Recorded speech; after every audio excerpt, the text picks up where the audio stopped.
नमस्कार दोस्तों, आपका मेरे इस यूट्यूब चैनल पर बहुत-बहुत स्वागत है। तो हम लाइब्रेरी एसोसिएशन के बारे में पढ़ रहे थे। इससे पहले हमने नेशनल एसोसिएशन के बारे में पढ़ लिए थे बहुत सारे, मतलब आईएलए पढ़ लिया था हमने, एटलस के बारे में पढ़ा था, एजलिक के बारे में पढ़ा था। अब हम इंटरनेशनल एसोसिएशन के बारे में पढ़ेंगे। सबसे पहले हम पढ़ेंगे एएलए के बारे में। एएलए इसका पूरा नाम है अमेरिकन लाइब्रेरी एसोसिएशन। जैसा कि आपको नाम से ही समझ में आ गया होगा, ये अमेरिका का लाइब्रेरी एसोसिएशन है। इसकी स्थापना 6 अक्टूबर 1876 को मेलविल डेवी के प्रयासों से हुई थी। इसकी स्थापना 103 पुस्तकालयों ने मिलकर की थी, जिसमें से महत्वपूर्ण है विलियम फ्रेडरिक पॉले, जस्टिन विंसर और सी कटर। ये महत्वपूर्ण है इसमें से।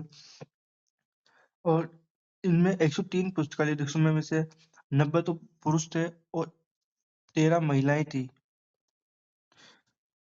जो एल है, इसकी स्थापना 1876 में फिलाडेल्फिया में आयोजित सेंटिनल एक्सपोजिशन मतलब शताब्दी प्रदर्शनी के दौरान 103 पुस्तकालयों ने पेंसिल्वेनिया की हिस्टोरिकल सोसाइटी में 4 से 6 अक्टूबर को आयोजित होने वाले कन्वेंशन ऑन लाइब्रेरियंस में मेलविल डेवे द्वारा पेश किए गए प्रस्ताव का समर्थन करके इसकी स्थापना की थी। जो कन्वेंशन ऑन लाइब्रेरियंस था ना, ये कहाँ पे हुआ था? हिस्टोरिकल सोसाइटी में। और ये कहाँ पे? पेंसिल्वेनिया में। और पेंसिल्वेनिया में कौन सा वो चल रहा था आयोजन? किसका आयोजन चल रहा था? सेंटिनल एक्सपोजिशन मतलब शताब्दी प्रदर्शनी चल रही थी।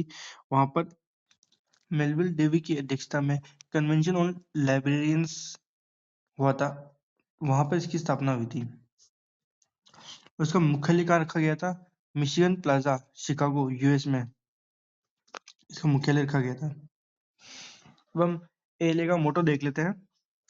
The best reading for the largest number of people at least cost. इसका मतलब है कम कीमत में ज्यादा लोगों के पास सर्वश्रेष्ठ पाठ्य सामग्री पहुंचाना। ये इसका मतलब है कि मतलब कम से कम कीमत में ज्यादा से ज्यादा लोगों के पास सर्वश्रेष्ठ पाठ्य सामग्री उपलब्ध करवाना, ये इसका मोटो है।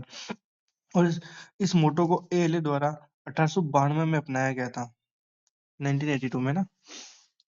अब हम इसके पब्लिकेशन के बारे में देख लेते हैं।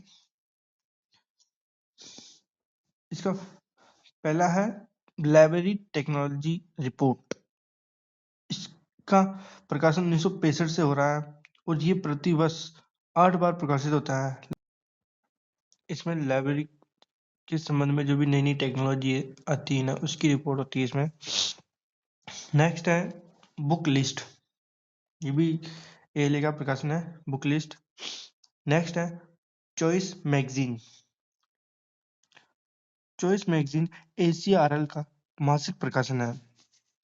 एसीआरएल के बारे में हम आगे पढ़ेंगे, अभी थोड़ा आगे पढ़ेंगे इसके बारे में। नेक्स्ट है मतलब चौथा पब्लिकेशन इसका नॉलेज क्वेस्ट। ये एएएसएल का आधिकारिक प्रकाशन है जो कि बाई मंथली होता है। बाई मंथली मतलब 2 महीने में एक बार प्रकाशित। अब इसका नेक्स्ट पब्लिकेशन है पांचवा पब्लिक लाइब्रेरीज। ये पीएलए का जर्नल है और ये एक मार्गदर्शिका है। जो पब्लिक लाइब्रेरी है ये एक मार्गदर्शिका है और ये किसका प्रकाशन है? पीएलए, पब्लिक लाइब्रेरी एसोसिएशन का। ये एएलए का ही एक भाग है। इनके बारे में आगे पढ़ेंगे अभी। नेक्स्ट है इसका छठा इंटरफेस। ये एएससीएलए का प्रकाशन है। ये भी एएलए का भाग है, इसके बारे में भी आगे पढ़ेंगे अभी। नेक्स्ट है सातवां एएलए ईयर बुक। ये भी इसका एएलए का प्रकाशन है। नेक्स्ट आठवां है एएलए टेक सोर्स। और नौवां है गाइड टू रेफरेंस बुक्स। और दसवां है एएलए अवार्ड एंड सील्स। ये भी एएलए के प्रकाशन है। अब हम एएलए की डिवीजन के बारे में पढ़ लेते हैं। वैसे तो इसके 8 डिवीजन हैं, परंतु अब इसके मतलब जो 3 डिवीजन थे उनको समाप्त कर दिया गया है और अब सिर्फ 8 ही डिवीजन है रह गए हैं ना। पहले 11 थे, अब 8 रह गए। ठीक है। पहला है AASL, American association of school libraries. जैसे नाम से ही समझ में आएगा, ये स्कूल लाइब्रेरीज के लिए एक एसोसिएशन है। ये स्कूल लाइब्रेरियनशिप को बढ़ावा देता है और ये शिक्षा और साक्षरता को बेहतर बनाने के लिए स्कूल लाइब्रेरी और लाइब्रेरी पेशेवरों को समर्थन करता है। कौन करता है? AASL, American association of school libraries. मतलब स्कूल लाइब्रेरीज को बढ़ावा देना और उनके जो प्रोफेशनल होते हैं ना, प्रोफेशन, उसको बढ़ावा देना है।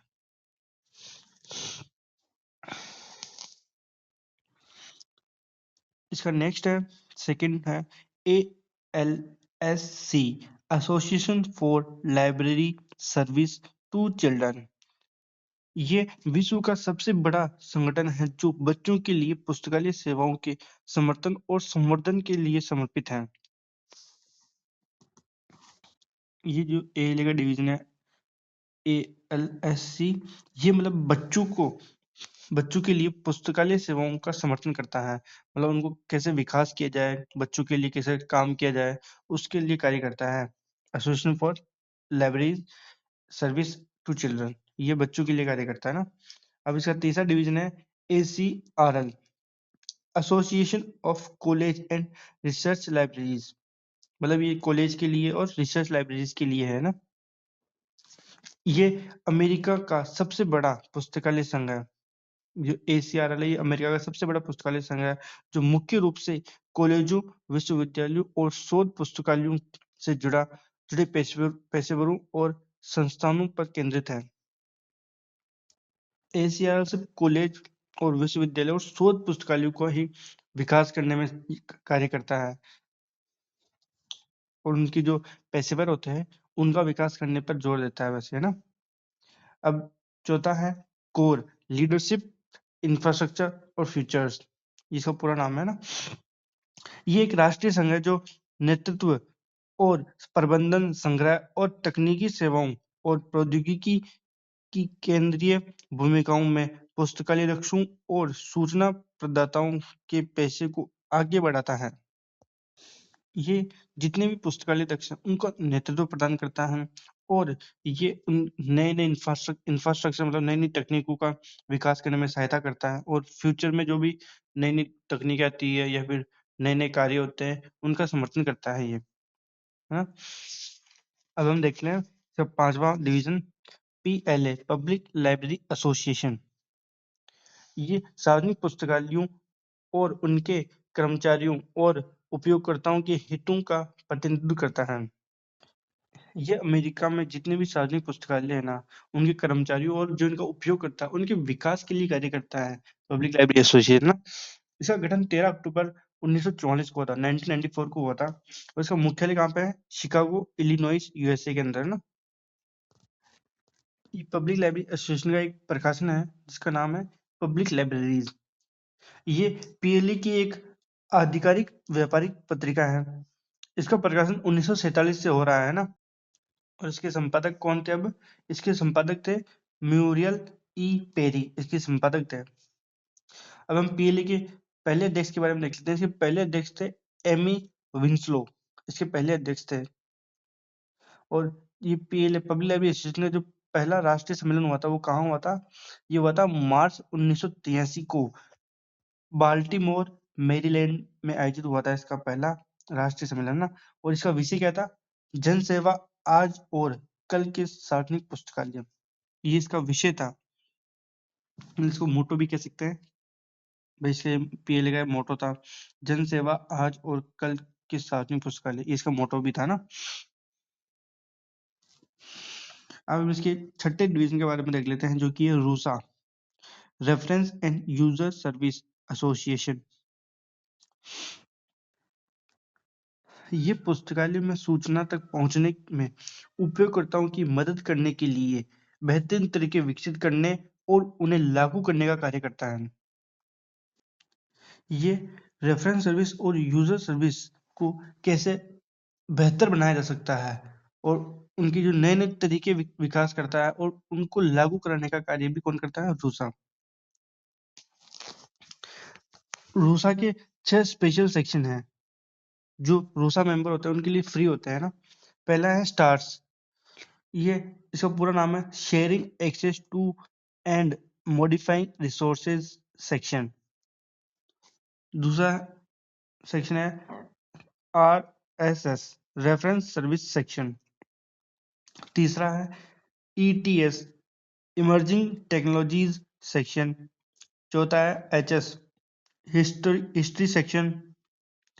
पांचवा है codes collection development and evolution section. और छठा है brass business reference and service section. ये इसके 6 सेक्शन हो गए रूसा के ना। इतना इनके बारे में मत पढ़ नहीं आएगा कि मतलब इन क्या कार्य होता है, ये इतना नहीं आएगा इनके बारे में। बस ये इनका नाम देख लो बस, खूब है ना। एग्जाम में इतना डीप में भी नहीं पूछेगा, ये तो खूब डीप में बता दिया मैंने आपको। अब इसका 7वां डिवीजन देख लेते हैं, यूनिटी फॉर लाइब्रेरीज। ये पुस्तकालयों के लिए स्वयंसेवकों यानी वॉलेंटियर्स और फ्रेंड्स ऑफ द लाइब्रेरी जैसे समूह को समर्थन और संसाधन प्रदान करता है ताकि वे पुस्तकालयों की वकालत कर सके और धन जुटा सके। ये पुस्तकालयों के विकास के लिए नए नए लोगों को या फिर नए नए ग्रुप्स को जोड़ता है, उन्हें समर्थन करता है ताकि वो पुस्तकालयों का विकास कर सके और उनमें धन जुटा सके, वो पुस्तकालयों के विकास के लिए धन जुटा सके ताकि पुस्तकालयों का विकास हो सके। तो ये उनके लिए कार्य करता है ना। अब इसका नेक्स्ट देख लेते हैं, यल्सा। नेक्स्ट डिवीजन है यल्सा। इसका पूरा नाम है young adult library services association और इसकी स्थापना कब हुई थी? 24 जून 1957 को। और ये पूर्व में एसोसिएशन ऑफ यंग लाइब्रेरीज का एक भाग था, जिसकी स्थापना 1941 में हुई थी और उसको 1957 में 2 भागों में बांटा गया था। जो association of young people libraries है ना, इसको 1957 में 2 भागों में बांटा गया था। इसका एक भाग तो निकला यंग अडल्ट सर्विसेज डिवीजन और एक निकला चिल्ड्रंस लाइब्रेरी एसोसिएशन। जो ये यंग अडल्ट सर्विस डिवीजन था ना, YASD है ना, इसको यही आगे चलकर 1992 में 1992 में क्या बना था? यल्सा। 1992 में यंग अडल्ट सर्विस डिवीजन का नाम बदलकर यल्सा मतलब young adult library service association कर दिया गया था। ठीक है, अब इनका नेक्स्ट डिवीजन देख लेते हैं। हालांकि इनको बंद कर दिया गया था, लेकिन फिर भी हम इनके नाम देख लेते हैं, कभी पूछ लें। इसका 9वां डिवीजन था ALCTS association for library collection and technical services. ये संग्रह और तकनीकी सेवाओं के लिए था, है ना। और इसे 1 सितंबर 2020 को भंग कर दिया गया था, मतलब इसे बंद कर दिया गया था ना। इसका 10वां सेक्शन है ASCLA association of specialized and cooperative library agencies. ये विशेष और सहकारी पुस्तकालय एजेंसी के लिए था ना, और इसे भी 1 सितंबर 2020 को बंद कर दिया था ना। अब 11वां सेक्शन था इसका लीटा लाइब्रेरी इंफॉर्मेशन टेक्नोलॉजी एसोसिएशन। ये सूचना प्रौद्योगिकी के लिए है ना, और इसे भी 1 सितंबर 2020 को बंद कर दिया था।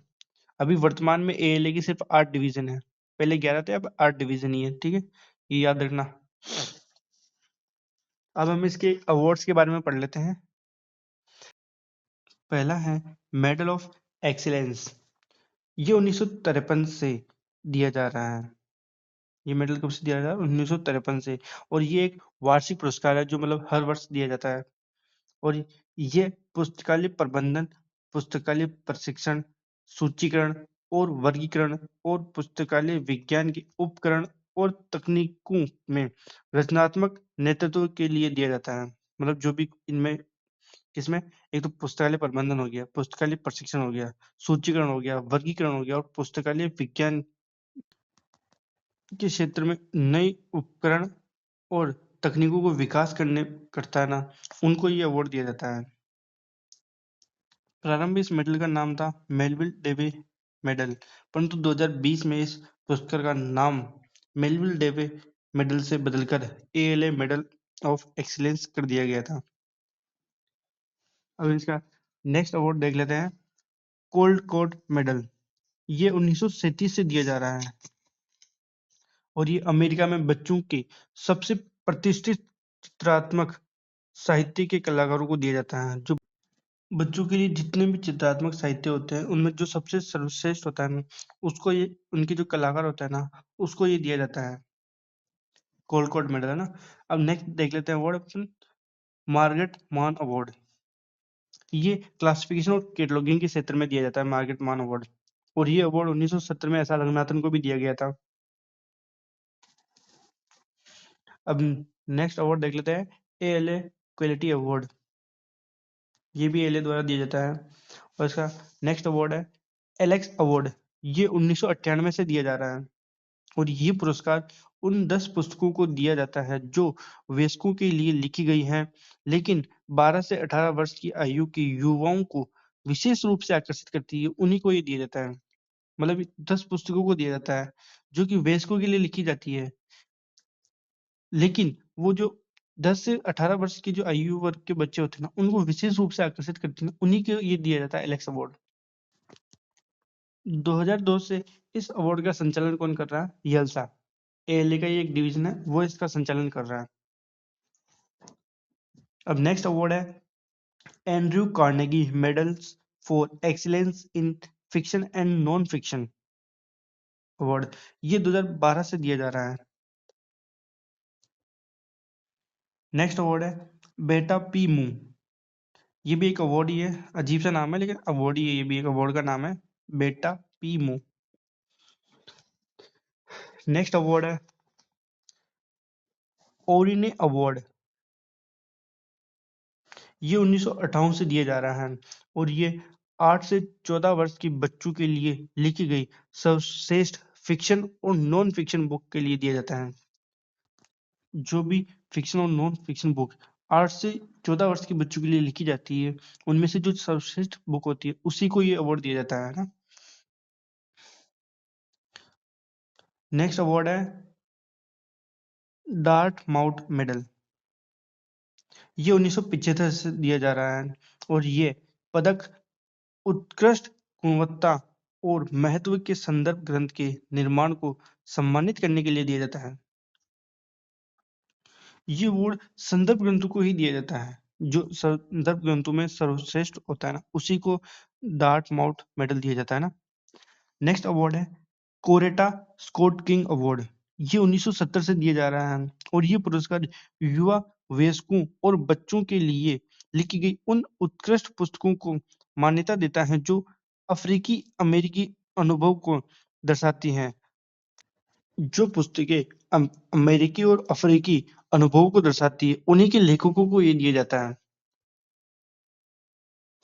अब हम नेक्स्ट अवार्ड देखते हैं जो कि है जॉन न्यूबरी मेडल। ये 1921 से दिया जा रहा है और ये अमेरिकी बाल साहित्य में सबसे विशिष्ट योगदान देने वाले लेखक को दिया जाता है। जो बाल साहित्य में सबसे विशिष्ट ज्यादा योगदान देता है ना, सबसे बढ़िया योगदान दिया, मतलब जिसने बढ़िया साहित्य लिखे, उन उसको ये अवार्ड दिया जाता है। अब हम नेक्स्ट अवार्ड देखते हैं जो कि है प्रिंट्स अवार्ड। ये अवार्ड पुस्तकों को दिया जाता है। नेक्स्ट अवार्ड है जोसेफ डब्ल्यू लिपिनकोट अवार्ड। ये 1938 से दिया जा रहा है और ये लाइब्रेरी साइंस के पेशे में विशिष्ट सेवा के लिए एक पुस्तकालय डेस्क को दिया जाता है और ये वार्षिक पुरस्कार है। ये मतलब जो भी लाइब्रेरी साइंस के क्षेत्र में विशिष्ट योगदान देता है उसको ये अवार्ड दिया जाता है और ये साल में एक बार दिया जाता है। नेक्स्ट अवार्ड है जॉन कार्टन डाना अवार्ड। ये 1946 से दिया जा रहा है और ये लाइब्रेरी के पब्लिक रिलेशन के लिए दिया जाता है। जो भी लाइब्रेरी में पब्लिक रिलेशन होता है ना, जो बेहतर बनाता है पब्लिक रिलेशन को, उसको दिया जाता है ये। नेक्स्ट अवार्ड है I love my librarian award. ये भी एएलए द्वारा दिया जाता है। ये भी एक बार एग्जाम में पूछा गया था तो मैंने डाल दिया इसके अंदर। अब हम देख लेते हैं इसके पहले अध्यक्ष के बारे में, देख लेते हैं कि इसके पहले अध्यक्ष कौन है। इसके पहले अध्यक्ष है जस्टिन विंसेंट, ये 1876 से 1885 तक रहे थे। ये इसके पहले अध्यक्ष है। उसके प्रथम सचिव कौन रहे थे? मेलविल डेवे। इनका कार्यकाल कब से कब तक था? 1876 से 1890 तक। ये इनका पहला कार्यकाल था। ये 2 बार रहते और दूसरी बार कब सचिव रहे? ये 1897 से 1898 तक ये दूसरी बार सचिव रहे थे। और ये अध्यक्ष कब रहे? मेलविल डेवे अध्यक्ष कब रहे एएलए के? ये रहे थे 1890 से 1881 में पहला कार्यकाल, और दूसरा कार्यकाल था 1892 से 1893। ये इनका दूसरा कार्यकाल था। ये 2 बार एएलए के सचिव और 2 बार ही एएलए के अध्यक्ष रहे हैं। आप ये देखना, क्योंकि एक बार क्वेश्चन पूछ लिया गया था ये। और एएलए के अभी वर्तमान अध्यक्ष कौन है? सैम हेलमिक। सैम हेलमिक। ये 2025 से 26 तक है ना। इसके नेक्स्ट अध्यक्ष कौन बनेंगे ये भी देख लेते हैं अपन। इसके नेक्स्ट अध्यक्ष बनेंगे मैक कोले। ये इसके 2026 से 2027 तक ये रहेंगे, मैक कोले ना।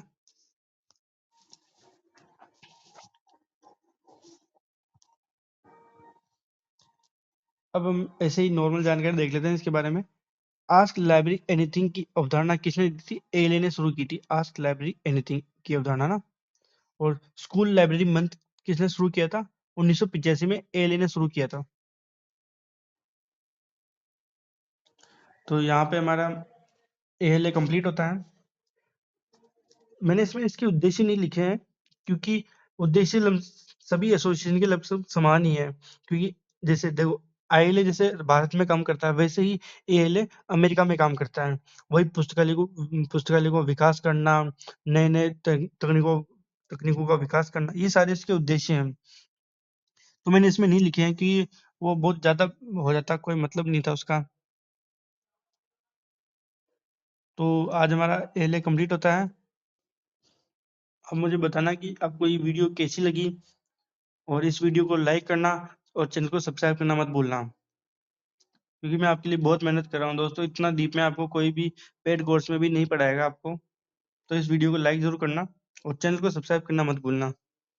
आप मुझे कमेंट में बता सकते हैं कि आपको इस वीडियो में क्या कमी लगी या मेरे से क्या टॉपिक छूटा है। तो आप मुझे, मैं अगली कहीं पे उसको कवर कर लूँगा क्लास में। और आप मुझे कमेंट में ये भी बता सकते हैं कि अपन नेक्स्ट क्लास किस टॉपिक पर लें। तो फिर मिलते हैं नेक्स्ट क्लास में। जब तक के लिए धन्यवाद।